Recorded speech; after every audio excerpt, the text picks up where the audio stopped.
ഈ question square wave generation ആണ്. Generate A square wave with on time 3 millisecond and of time 5 millisecond at port 0.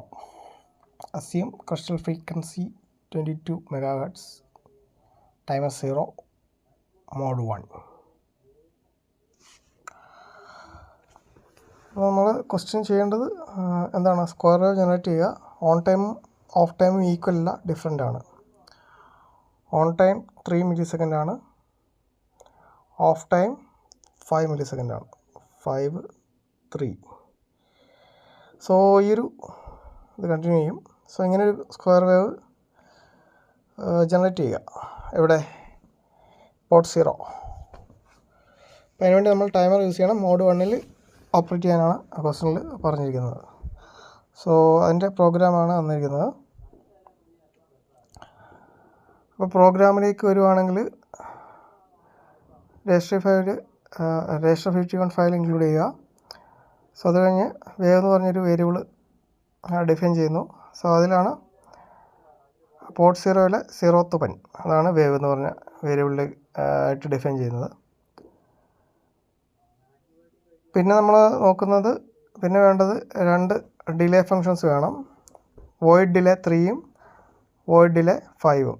ഇതിന് 2 ഒന്ന് on ടൈമിന് വേണ്ടിയിട്ടും രണ്ടാമത്തത് ഓഫ് ടൈമിന് വേണ്ടിയിട്ടും.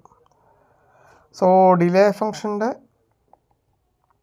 കാര്യങ്ങളാണ് ഇവിടെ വന്നിരിക്കുന്നത്. വോയിഡ് 3ൽ എന്തൊക്കെ ചെയ്യുന്നതെന്ന് ഇവിടെ ഉണ്ട്. അതുപോലെ വോയിഡ് ഡിലേ 5ൽ എന്താ ചെയ്യുന്നതെന്ന് ഇവിടെ ഉണ്ട്.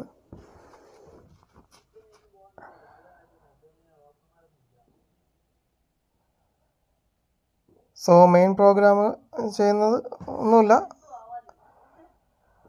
ആദ്യം ഇത് ഓണാക്കി വെക്കുക. അപ്പോൾ അതായത് വേവ് ഫോമിൻ്റെ ഓൺ ടൈം സെറ്റ് ചെയ്യുകയാണ്. അതാണ് വേവ് എന്ന് പറഞ്ഞാൽ ഒരു വേരിയബിൾ 1 ആക്കുന്നു. അതായത് പോർട്ട് 0-ലെ 0th പിൻ നമ്മൾ ഹൈ ആക്കി വെക്കുന്നു. എത്ര സമയത്തേക്ക്? ആദ്യം 1 ആക്കുന്നു, ഹൈ ആക്കുന്നു.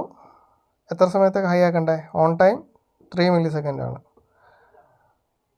സോ അതിന് വേണ്ടിയിട്ട് ഡിലേ 3 കൊടുക്കുന്നു. ആ ഒരു ഡിലേ ഫംഗ്ഷൻ കോൾ ചെയ്യുകയാണ് ചെയ്യുന്നത്, ഡിലേ 3. സോ ആ ഹൈ വാല്യൂ 3 millisecond നിൽക്കും. അത് കഴിഞ്ഞ് എന്താ ചെയ്യണ്ടേ? സ്ക്വയർ വേവ് കിട്ടണമെങ്കിൽ അടുത്തത് ഓഫ് ആക്കണം, അല്ലെങ്കിൽ ലോ വാല്യൂലേക്ക് കൊണ്ടുവരണം. സോ അതിന് വേണ്ടിയിട്ട് ആ പിന്ന് 0 ആക്കുന്നു, വേവ് 0 കൊടുക്കുന്നു. വേവ് 0 എന്ന് പറഞ്ഞാൽ ആക്ച്വലി എന്താണ് 0 ആക്കുന്നത്?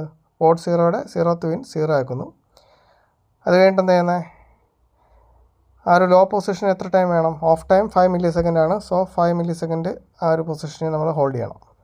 സോ അതിന് വേണ്ടിയിട്ട് ഡിലേ 5 കോൾ ചെയ്യുന്നു. സോ ഇത് 3 millisecond ആണ്. ഇത് കൂടുതൽ സമയം ഉണ്ടാവും, 5 millisecond ഓഫ് ടൈം. ഇതാണ് ഓൺ ടൈം, ഇതാണ് ഓഫ് ടൈം.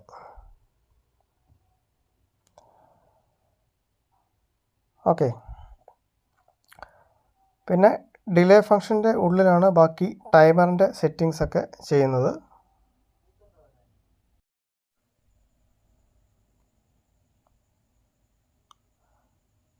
ഇപ്പോൾ ഡിലേ ജനറേഷന് വേണ്ടിയിട്ടാണ് ഈ ഒരു ടൈമർ യൂസ് ചെയ്യുന്നത്. അപ്പോൾ ടൈമറിൻ്റെ മോഡ് ഏത് ടൈമർ യൂസ് ചെയ്യണം, ഏത് മോഡിൽ യൂസ് ചെയ്യണമെന്ന് ക്വസ്റ്റ്യനിൽ ഓൾറെഡി പറഞ്ഞിട്ടുണ്ട്. നമുക്കറിയാം 8051-ൽ ആക്ച്വലി 2 ടൈമേഴ്സ് അവൈലബിൾ ആണ്, ടൈമർ 0ഉം ടൈമർ 1ഉം. അപ്പോൾ ടൈമർ 0 ആണ് യൂസ് ചെയ്യേണ്ടത്. മോഡ് യൂസ് ചെയ്യേണ്ടത് മോഡ് 1 ആണ്. അപ്പോൾ ഈ ടൈമർ ഓപ്പറേറ്റ് ചെയ്യണ ആക്ച്വലി നമുക്ക് 3 രജിസ്റ്റേഴ്സ് വേണ്ടി വരും. ഒന്ന് ടി മോഡ്, ആ രജിസ്റ്ററിൽ പ്രോഗ്രാം ചെയ്യണം. അതുപോലെ T-con ടൈമർ കൺട്രോൾ. അതുകൂടാതെ ടൈമറിൻ്റെ വാല്യൂ സെറ്റ് ചെയ്യാൻ വേണ്ടിയിട്ട് THഉം TL-ഉം. ഈ 3 രജിസ്റ്റർ പ്രോഗ്രാം ചെയ്താലേ ടൈമർ ഓപ്പറേറ്റ് ചെയ്യാൻ പറ്റുള്ളൂ. സോ അതിനാദ്യം നമ്മൾ ടൈമറിൻ്റെ മോഡാണ് ആദ്യം സെറ്റ് ചെയ്യാൻ പോകുന്നത്. അതിന് വേണ്ടിയിട്ട് ടി മോഡിലേക്ക് 01. ടി മോഡ് എന്ന് പറഞ്ഞാൽ അറിയാം, അതൊരു 8-bit രജിസ്റ്ററാണ്.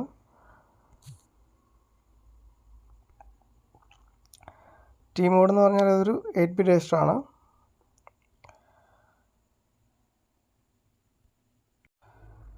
സോ ഇതാണ് 8-bit രജിസ്റ്റർ. അപ്പോൾ ഇതിൽ ടൈമർ 0 ആണ്, മോഡ് 1 വേണം. അപ്പോൾ ഈ ഒരു പോർഷനാണ് ടൈമർ 0യിൽ വരുന്നത്. പിന്നെ മോഡ് സെലക്ഷന് വേണ്ടിയിട്ട് യൂസ് ചെയ്യുന്നത് M1 M0 ഈ ഒരു ബിറ്റ് കോമ്പിനേഷനാണ്. അപ്പോൾ ടൈമർ 1 ആക്കണമെങ്കിൽ എന്താ വേണ്ടേ? 0 1 വരണം. ഓക്കെ. സോ ബാക്കിയെല്ലാം ബിറ്റ്സും 0 ആയിരിക്കും.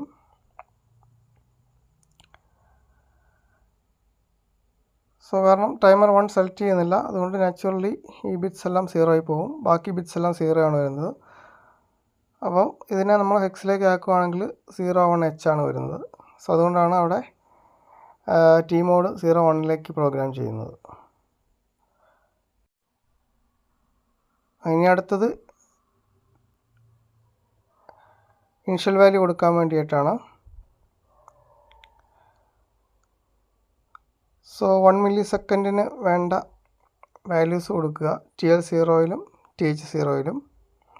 അപ്പോൾ EA ആണ്, EAയും 8Aയും.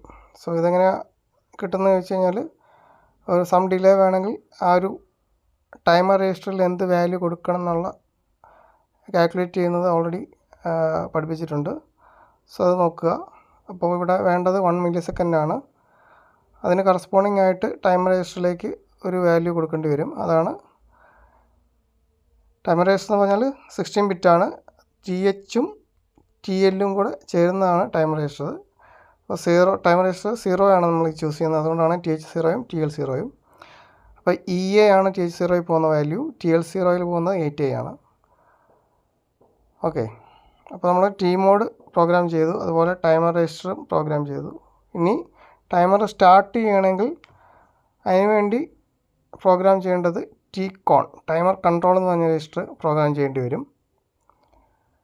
സോ ടൈമർ സ്റ്റാർട്ട് ചെയ്യുന്നത് TCON TR0 ബിറ്റ് 1 ആക്കുമ്പോഴാണ്. അതുകൊണ്ടാണ് TR0 1 കൊടുത്തേക്കുന്നത്.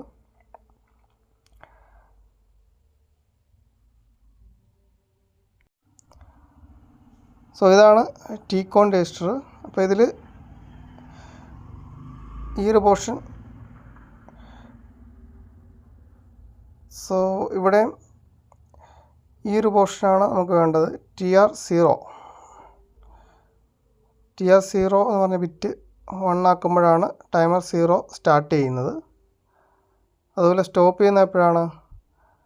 ടൈമർ അതിൻ്റെ മാക്സിമം കൗണ്ടിൽ, അതായത് ടൈമർ രജിസ്റ്റർ മാക്സിമം കൗണ്ടിൽ എത്തിക്കഴിയുമ്പോഴത്തേക്കും ഓവർഫ്ലോ ആവും. അപ്പോഴത്തേക്കും TF0 സെറ്റാകും ഓവർഫ്ലോ ആകുമ്പോഴത്തേക്കും. അപ്പോൾ TF0 എപ്പോഴാണ് സെറ്റാകുന്നത് നമ്മൾ മോണിറ്റർ ചെയ്തുകൊണ്ടിരിക്കുക. TF0 സെറ്റാകുന്ന സമയത്ത് ആണ് നമ്മൾ ടൈമർ സ്റ്റോപ്പ് ചെയ്യേണ്ടത്. സോ ടൈമർ സ്റ്റാർട്ട് ചെയ്യണമെങ്കിൽ TR0 1 ആക്കി വെക്കുക. അത് കഴിഞ്ഞിട്ട് സ്റ്റോപ്പ് ചെയ്യാൻ വേണ്ടി എന്താ ചെയ്യുന്നത്? TF0 എപ്പോഴാണ് 1 ആവുന്നതെന്ന് നോക്കിക്കൊണ്ടിരിക്കുക. സോ TF0 1 ആവുന്ന സമയത്ത് ടൈമർ സ്റ്റോപ്പ് ചെയ്യുക. സോ അതാണ് ചെയ്യേണ്ടത്. സോ അതാണ് ഇവിടെ ചെയ്തേക്കുന്നത്. TR0 1 വരുമ്പോഴത്തേക്കും ടൈമർ ഓൺ ആകും. അത് കഴിഞ്ഞ് TF0 ടൈമർ ഓവർഫ്ലോ ആ ഒരു ബിറ്റ് 0 ആകുന്നുണ്ടോ എന്ന് ചെക്ക് ചെയ്തുകൊണ്ടിരിക്കും. 0 ആയിക്കഴിഞ്ഞാൽ എന്താ ചെയ്യേണ്ടത്? സ്റ്റോപ്പ് ടൈമർ സ്റ്റോപ്പ് ചെയ്യാൻ വേണ്ടി നേരത്തെ നമ്മൾ സെറ്റ് ചെയ്ത TR0 0 ആക്കുന്നു. അതുപോലെ തന്നെ ഓവർഫ്ലോ കാരണം സെറ്റായ TF0 ബിറ്റ് ക്ലിയർ ചെയ്യുന്നു. ഇത്രയും കാര്യങ്ങൾ ചെയ്യുമ്പോഴാണ് ആ ഒരു ടൈമർ സ്റ്റോപ്പ് ആകുന്നത്. സോ സെയിം പ്രോസസ്സ് തന്നെയാണ് വോയിഡ് ഡിലേ 5ൽ നടക്കുന്നത്. ഡിഫറൻസ് വരുന്നത് 5 millisecond ഡിലേ ആണെങ്കിൽ ടൈമർ രജിസ്റ്ററിലേക്ക് ലോഡ് ചെയ്യുന്ന വാല്യൂ ഡിഫറൻ്റ് ആയിരിക്കും. TH0യിൽ DC കൊടുക്കുക, അതുപോലെ TL0യിൽ 3P കൊടുക്കുക. സോ ഇത് കമ്പ്യൂട്ട് ചെയ്യുന്ന വാല്യൂ ആണ്. അതായത് 5 millisecond ഡിലേ വരുത്തണമെങ്കിൽ ടൈമർ രജിസ്റ്റർ എന്ത് വാല്യൂ ലോഡ് ചെയ്യണം, അതിൻ്റെ കമ്പ്യൂട്ടേഷൻ ഓൾറെഡി കണ്ടതാണ്. ആ ഒരു പ്രോസസ്സ് വെച്ച് കമ്പ്യൂട്ട് ചെയ്തെടുക്കുന്ന വാല്യൂ ആണിത്. സോ ആ വാല്യൂ മാത്രമാണ് ഡിഫറൻറ്റ് വരുന്നത്. ബാക്കി ടൈമർ ഓൺ ചെയ്യാനും അതുപോലെ സ്റ്റോപ്പ് ചെയ്യാനുമുള്ള പ്രൊസീജിയർ സെയിം തന്നെയാണ്.